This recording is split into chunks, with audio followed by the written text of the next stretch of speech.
Le costume était donc de sortie ce matin. C'est mardi gras, un jour où les enfants se déguisent, défilent dans les rues au son de la fanfare. Le 13 février 1917, Mata Hari est arrêtée. La danseuse néerlandaise est accusée de contre-espionnage au profit des Allemands et des Français.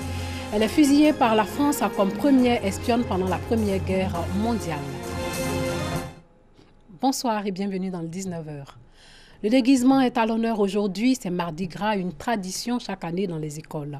Le choix des déguisements est fait avec beaucoup de soin. Les tout petits défilent et juste après, c'est l'heure de goûter à des plats succulents. Les tout petits à l'honneur ce mardi 13 février, un mardi spécial appelé Mardi Gras. Ici, nous sommes à Yopougon. Des centaines d'enfants vêtus de tenues des différents peuples de la Côte d'Ivoire défilent dans les rues, au rythme de la fanfare. Accompagnés de leurs encadreurs et parents, aujourd'hui, ils ont abandonné les classes pour faire le tour de la commune.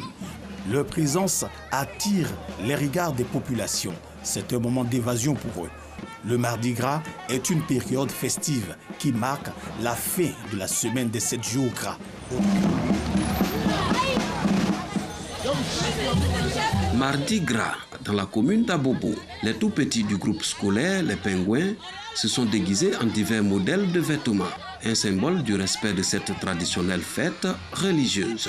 C'est dans l'intention de valoriser la mode africaine que nous avons choisi cet uniforme. C'est un jour de joie, de déferlement collectif des enfants. Nous enseignons aussi le partage et le vivre ensemble qui est tant recherché dans notre cher pays, la Côte d'Ivoire.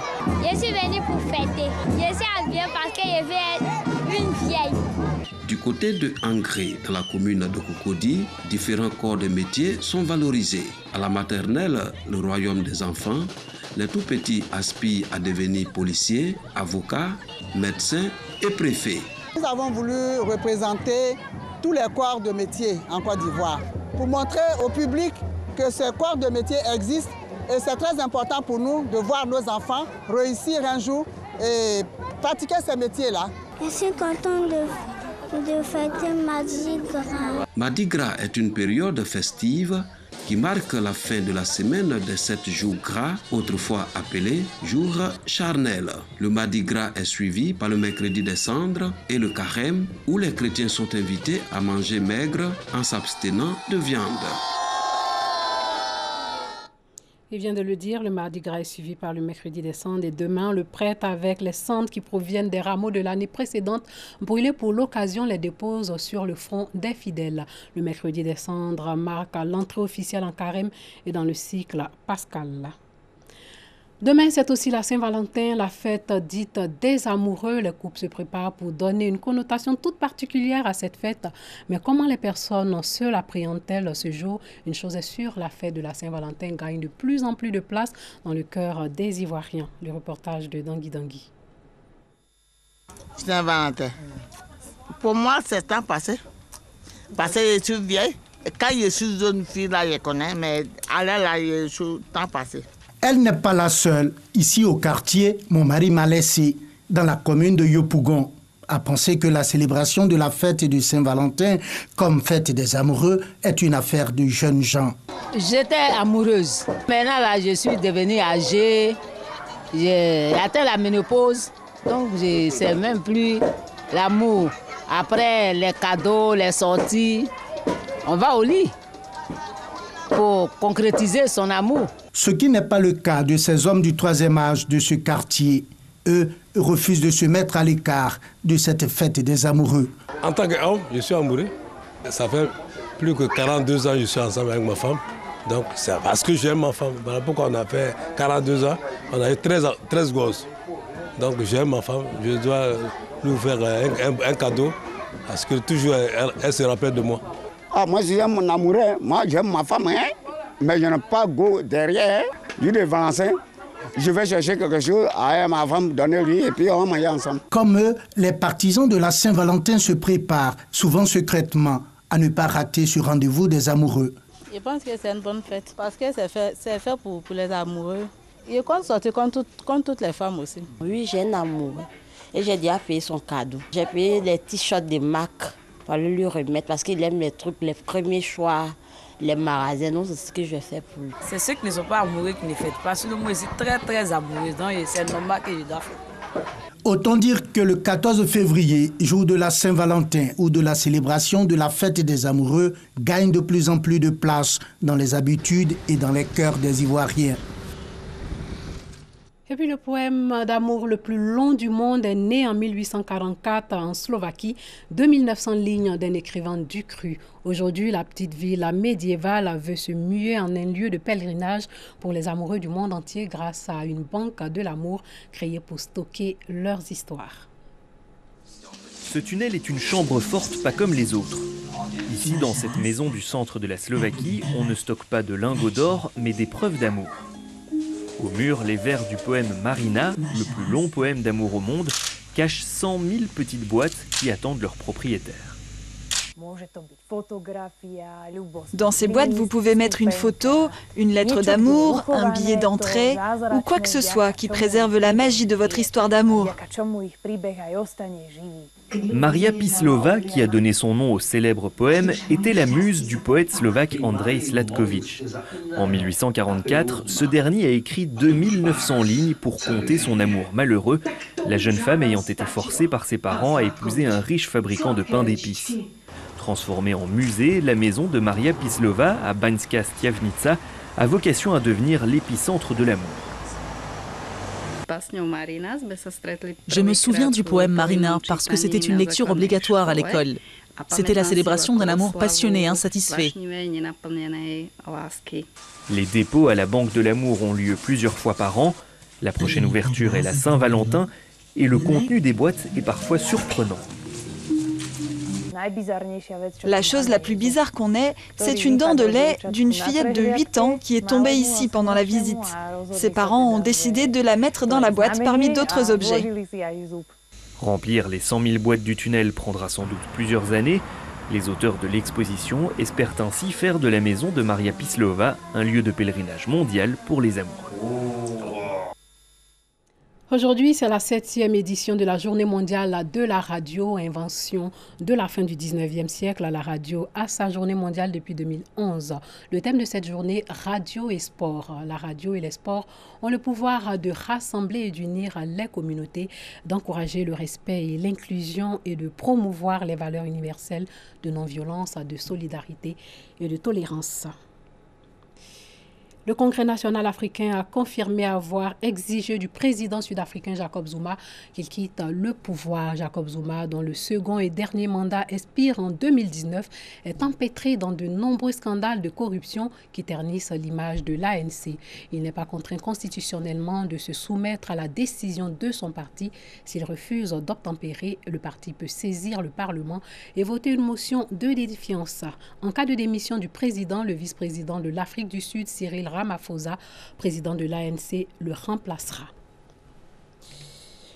Et puis un des djihadistes du groupe nigérien Boko Haram a été condamné à 15 ans de prison pour sa participation à l'enlèvement en 2014 de plus de 200 jeunes lycéennes à Chibok, dans le nord-est du pays. Il se nomme Haruna Yahya, il a 35 ans, est handicapé, il a plaidé coupable mais a demandé la clémence des jurés pour avoir été forcé à intégrer le groupe djihadiste et a agi à cause de leur sévérité, selon son avocat. Pas toujours facile de décrocher un stage en entreprise pour les élèves de 3e, surtout pour les collégiens des milieux les plus défavorisés. Heureusement, des associations s'en mêlent pour un sérieux coup de pouce. Le reportage de l'un de nos confrères de l'AFP. En coulisses à la SNCF, il y a des réalités toutes simples qui s'imposent. Donc on est une entreprise où on a énormément de gens qui travaillent la nuit. Ils sont une vingtaine de stagiaires de 3e à avoir découvert ces derniers jours la SNCF à Saint-Denis, en région parisienne. Tous les jours, on regarde certains métiers, on note et vers la fin, je regarderai le métier qui m'intéresse le plus et peut-être que je me dirigerai vers ce métier. Son stage, Ryan l'a trouvé sur le site internet Mon Stage de 3e, une plateforme d'offres de stage lancée il y a 1 an par le Conseil général de Seine-Saint-Denis pour élargir l'horizon des collégiens du département. Ah, il y en a plusieurs, BNP Paribas, Skyrock, une une PME du territoire, la chambre de commerce. Donc il nous a semblé qu'on avait un rôle à jouer pour aider finalement les jeunes de Seine-Saint-Denis qui n'avaient pas forcément de réseau. Et la plateforme de stage, je dirais que c'est un peu le réseau de ceux qui n'en ont pas. Collège Georges Politzer à la Courneuve. Jean-Christophe, Kadra et Shaoul cherchent un stage pour le mois de février. Leur professeur principal les a aiguillés vers le site du Conseil général. Un outil qui, selon elle, permet de faire tomber des barrières et éviter ce que l'on surnomme le stage kebab. Le type de stage qui revient le plus souvent, c'est en général la pharmacie, la maternelle, on a aussi la restauration qui est juste à côté ou alors le supermarché. En fait, ils vont en général à l'endroit le plus proche de chez eux, qui les intéresse quand même un petit peu, mais très souvent ils ont des barrières et n'osent pas aller demander à des endroits où ça les intéresse vraiment. Kadra a fait une demande de stage dans une grande entreprise d'informatique. Elle a conscience que ce premier contact avec la vie active est capital. Si on va, on trouve un bon stage et tout, ça se passe bien et tout. Le moment où on cherche un travail, un petit boulot, on va, on postule, ils peuvent nous prendre. Parce qu'ils vont voir qu'au niveau du stage, ça s'est bien passé et tout. Ça a plus de facilité après pour le futur. Ces collégiens attendent toujours une réponse pour leur stage, car la demande est largement supérieure à l'offre. Un peu moins de 500 annonces sur le site pour plus de 16 000 élèves de 3e en Seine-Saint-Denis. Place à l'éphéméride pour parler de la danseuse exotique courtisane agent de pacotille Mata Hari. L'arrestation pour espionnage de cette néerlandaise se fait à l'Élysée Palace Hotel à Paris le mardi 13 février 1917 à la surprise générale. Égérie de la Belle Époque, elle est surtout connue pour ses danses orientales et érotiques. Elle est exécutée 8 mois après dans les fossés de la forteresse des Vicennes, déclarée coupable d'intelligence avec l'ennemi. Mata Hari fait fantasmer. Elle est adulée du tout Paris. Née aux Pays-Bas en 1876 sous le nom de Margaretha Zell, elle se rend célèbre au début du XXe siècle en se produisant dans des salons privés et autres musées. Margaretha Zell y exécute devant un public des danses venues d'Asie. Mais les années passent et la mode change. Ce sont les ballets russes qui vont désormais faire rêver les spectateurs.